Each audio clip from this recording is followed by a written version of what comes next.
Hello అండి, welcome to my channel. ఈరోజు చక్కెర పొంగల్ ఎలా చేయాలో చూద్దాం.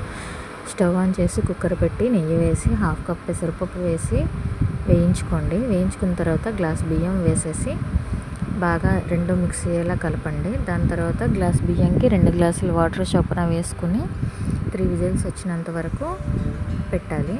తీసిన తర్వాత పొడి పొడిగా వస్తుంది. దాని తర్వాత గ్లాస్ పంచదార వేసేసి 2 మిక్స్ చేసేసి ఉడికించాలి. ఈలోపు ఇది ఉడుకుతుంది కదా, ఉడికిన తర్వాత వేరే దానిలో నెయ్యి వేసేసి కొబ్బరి ముక్కలు, జీడిపప్పు, కిస్మిస్ వేయించుకోవాలి. ఈ 3 మిక్స్ చేసి వేయించుకోవాలి. వేయించుకున్న తర్వాత అది దాంట్లోకి వేసాక 2 స్పూన్స్ నెయ్యి యాడ్ చేయండి. యాడ్ చేశాక యాలకుల పొడి, టేస్ట్కి తగ్గట్టు సాల్ట్ యాడ్ చేసేసి ఇంకా నెయ్యి యాడ్ చేసుకోండి. నేను తక్కువ యాడ్ చేశాను, కావాలంటే మీరు ఎక్కువ యాడ్ చేసుకోండి.